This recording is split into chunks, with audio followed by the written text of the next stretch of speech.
जय श्री कृष्ण दोस्तों। आज मैं आपको महाभारत की एक कथा सुनाने वाला हूं। एक कथा के अनुसार कुरुक्षेत्र के युद्ध क्षेत्र को आवागमन की सुविधा के लिए तैयार किया जा रहा था।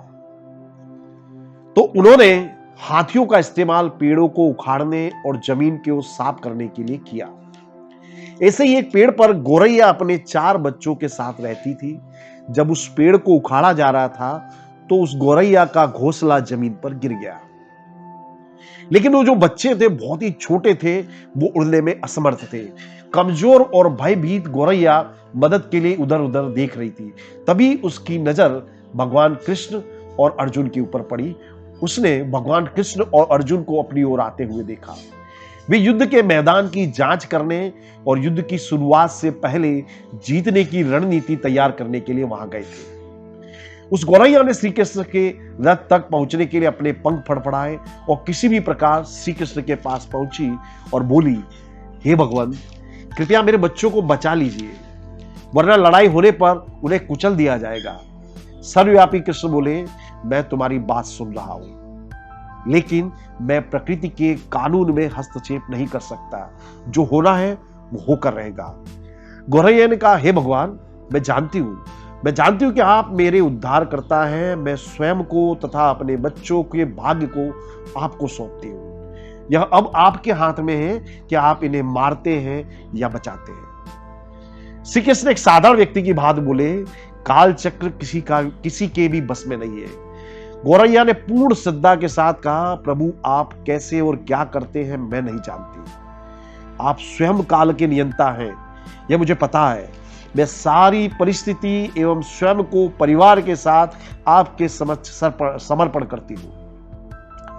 भगवान बोले, अपने घोंसले में 3 सप्ताह के लिए भोजन का संग्रह करो। गोरैया और श्री कृष्ण के संवाद से अनभिज्ञ अर्जुन गोरैया को दूर भगाने की कोशिश करते हैं। गोरैया ने अपने पंखों को फैलाया और घोंसले में वापस चली गई।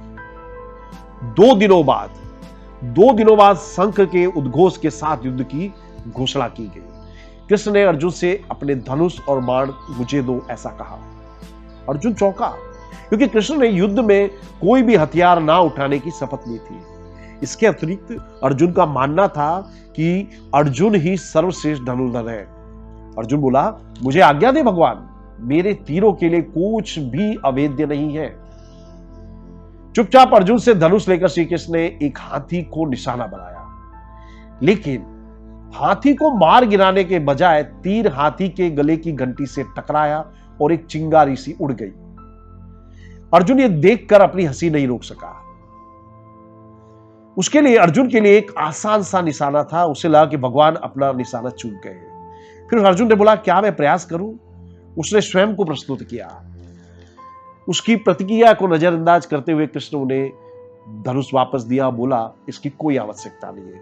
लेकिन केशव, आपने हाथी को तीर क्यों मारा? अर्जुन ने कृष्ण से पूछा। तो उस पर भगवान कृष्ण बोले, क्योंकि उस हाथी ने उस गोरैया के घोंसले जो उसका आश्रय था उसको गिरा दिया था। कौन सी गोरैया? अर्जुन ने पूछा। इसके अतिरिक्त हाथी भी जीवित है, सुरक्षित है, केवल उसकी घंटी ही टूट कर गिरी है। अर्जुन के सवालों को खारिज करते हुए श्री कृष्ण ने शंख फूंकने का आदेश दिया। युद्ध शुरू हुआ। अगले 18 दिनों में कईयों जाने चली गई। अंत में पांडवों की जीत हुई। एक बार फिर श्री कृष्ण और अर्जुन सुदूर भ्रमण करने के लिए निकले हैं। अभी भी कई शव अंतिम संस्कार की प्रतीक्षा कर रहे थे। श्री कृष्ण एक निश्चित स्थान पर रुकते हुए बोले, क्या आप मेरे लिए यह घंटी उठाकर एक ओर रखोगे? निर्देश बिल्कुल सरल था, परंतु अर्जुन के समझ से परे था। आखिरकार विशाल मैदान में जहां बहुत सी अन्य चीजों को साफ करने की जरूरत थी, भगवान कृष्ण इस धातु के टुकड़े, इस घंटी को उठाने के लिए क्यों कह रहे हैं? उसने प्रश्नवाचक दृष्टि से भगवान कृष्ण की ओर देखा। तो भगवान बोले, हां, यही घंटी, यह वही घंटी है जिस पर मैंने तीर मारा था और हाथी के गले से टूटकर नीचे गिरी थी। अर्जुन ने नीचे झुककर जब घंटी उठाई तो उसकी दुनिया बदल गई। 1, 2, 3, 4, 5 4 युवा पक्षियों के साथ एक गोरैया उस घंटी के नीचे से निकली।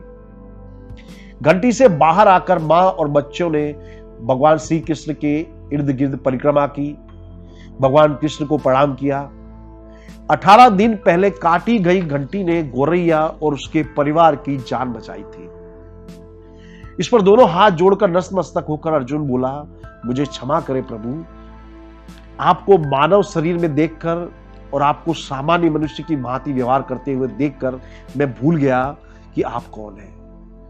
तो दोस्तों, ये जो प्रसंग है जीवन के कई संदेश हमको देता है। ये प्रसंग दर्शाता है कि ईश्वर की शरण में जाने पर, ईश्वर के हाथों में सब कुछ सौंप देने पर मनुष्य का सर्वदा कल्याण ही होता है। इसलिए ईश्वर में श्रद्धा रखें, जो भी होगा शुभ होगा। धन्यवाद। जय श्री कृष्ण।